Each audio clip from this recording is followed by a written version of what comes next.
Kan tetapi pendidikan anak ini harus dipertegas saat anak mulai masuk mumayyiz. Mumayyiz itu bisa membedakan ini api, ini roti. Itu bisa. Ini bagus, ini nggak bagus. Itu mumayyiz. Biasanya umur 6-7 tahun itu sudah bisa membedakan dan mulai ada rasa malu. Nah, ini peran orang tua sangat penting saat anak mengalami mumayyiz. Kalau salah mengarahkan, dia bisa salah. Kalau benar, bisa benar. Dan ini akan melekat, susah untuk dibelokkan. Jadi kalau sudah benar-benar, kalau salah susah nanti diperbaiki. Tapi alam ya, semua tergantung kehendak Allah tentang ikhtiar kita berdoa dan berusaha.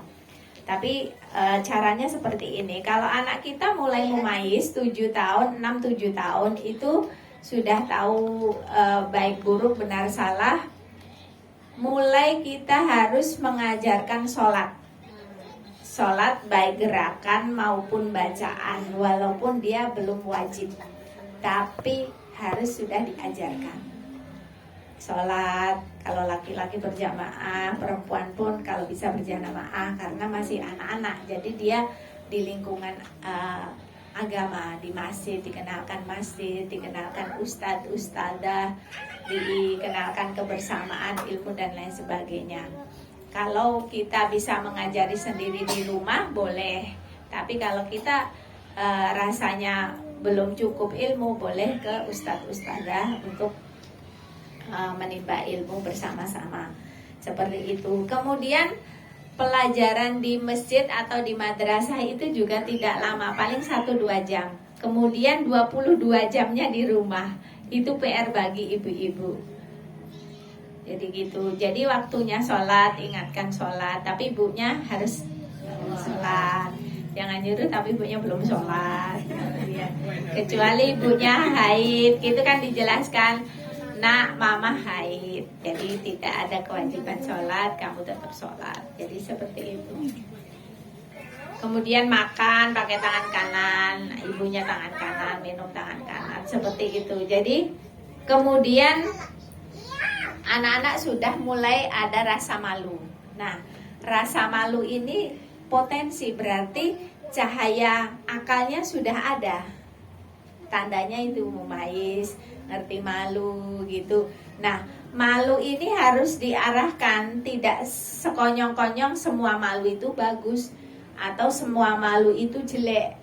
Nah, kalau malu yang jelek, misalnya mengambil mainan teman gak izin, itu jelek. Langsung harus kita tegaskan, itu mainan temanmu harus izin, kalau gak izin dosa. Namanya gosok. Nah, kan gitu. Itu harus diperjelas, jangan halah biarin cuma anak-anak. Banyak ibu-ibu yang bilang halah biarin cuma anak-anak. Itu pendidikan tidak baik. Kita berarti membiarkan anak salah.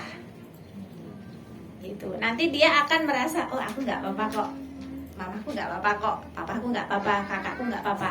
Itu nanti dia akan membuat pembenaran. Jadi seperti itu. Kemudian malu, takut yang bagus ibu-ibu harus tunjukkan. Misalnya malu yang tidak baik, itu tadi mengambil barang yang bukan milik tanpa izin. Bahkan misalnya sampai memakannya, itu kan nanti yang masuk perut jadi tidak halal ya, walaupun barangnya halal karena belum izin. Itu. Kemudian memukul, menyubit dan lain sebagainya. Ya itu seperti itu.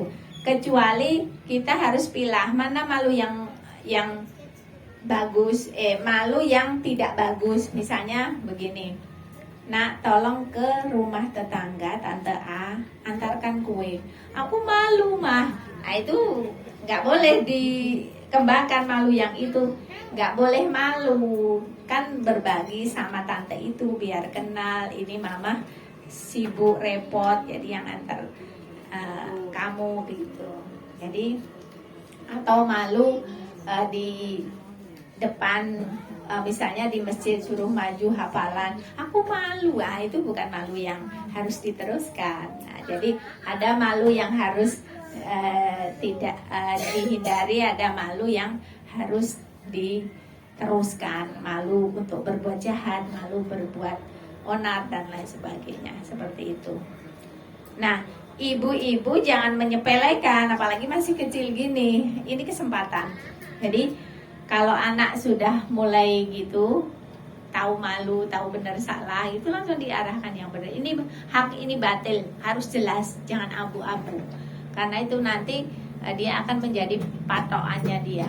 Terus kalau anak itu kita sudah biarkan dia salah, kemudian dia berbuat salah sampai sebelum balik, dosanya kita yang tanggung. Orang tuanya yang membiarkan atau mengajari atau mencontohkan. Udahlah, ini ambil aja. Atau misalnya di tempat umum, biasa kan banyak kejahatan yang kita anggap alah biasa.